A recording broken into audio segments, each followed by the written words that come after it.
اور میں مکہ کے جس طرح حضرت ابو طالب نے ہمیں تاریخ اسلام یہی تو سکھاتی ہے کہ ہر دور میں مشکلات بھی تھیں، سختیاں بھی تھیں، کہیں ہر چیز اوپن تھی، کہیں چیز سخت تھی، مگر اسلام کی نصرت سے پیچھے نہیں ہٹے لوگ۔ خوب ہم ہر جگہ، ہر ملک میں، دنیا کے ہر خطے میں الگ الگ سسٹم ہے، الگ الگ نظام ہے، خوب وہاں پر رہتے ہوئے ہم اسلام کے لیے کیا کر رہے ہیں؟ میں فردی طور پر اسلام کے لیے کیا کر رہا ہوں؟ آج آپ حضرت ابو طالب علیہ السلام کی وفات کے لیے آئے ہیں۔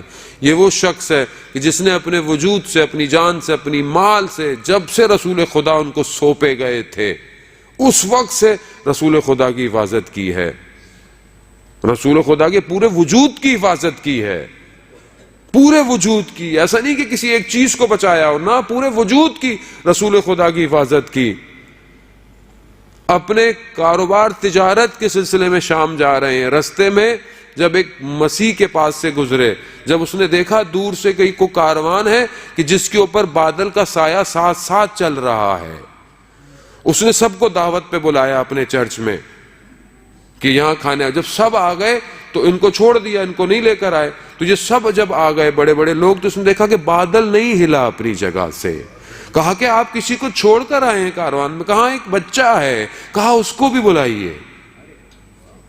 جب وہ آیا تو دیکھا، اور وہ بہت بڑا جو تھا وہ راہب تھا، اس نے نشانیاں کتابوں میں پڑھی ہوئی تھی۔ اس نے جب یہ چہرہ دیکھا نورانی تو وہ سمجھ گیا۔ وہ الگ سے ایک کمرے میں لے کر گیا حضرت ابو طالب کے ساتھ، اور جا کر مہر نبوت کو دیکھا اس نے۔ اللہم صلی علی محمد وآلہ۔ تو کیا کہا حضرت ابو طالب سے؟ کہ کہا کہ اس کو یہیں سے واپس لے جائے، کیونکہ اس کے چہرے اور اس کی ساری نشانیاں جو بتا رہی ہیں، اور دشمن پہلے سے انتظار کر رہا ہے، دشمن انتظار کر رہا ہے۔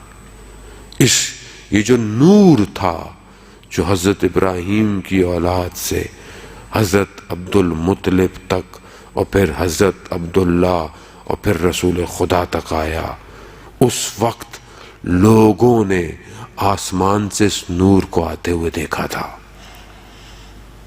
وہ انتظار میں تھے، وہ اس انتظار میں تھے کہ یہ نبی ہمارے قوم میں آئے گا۔ نہیں آیا۔ جب نہیں آیا تو ان سے تو برداشت نہیں ہونا تھا، تو کہا کہ اس کو واپس لے جائیں۔ وہاں پر حضرت ابو طالب نے اپنا سب کچھ چھوڑا اور اپنے بھتیجے کو واپس لے کر گئے۔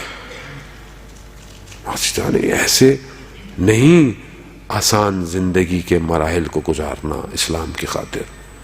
پورے وجود کی حفاظت کی۔ جب ان کے والد بزرگوار حضرت عبد المطلب نے یہ ڈیوٹی دی کہ یہ اب آپ کی ذمہ داری ہے اس کو بچانا، کم از کم 2 چیزیں تو لے کے اٹھے آج کی رات۔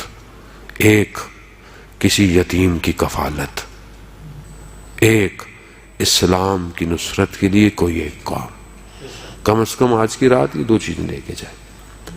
حضرت ابو طالب نے، وہ رسول خدا یتیم تھے، اور یتیم کے لیے کتنی حدیثیں آئی ہیں ہمارے معاشرے میں، ہمارے پاس کتنے یتیموں کی ہم کفالت کرتے ہیں۔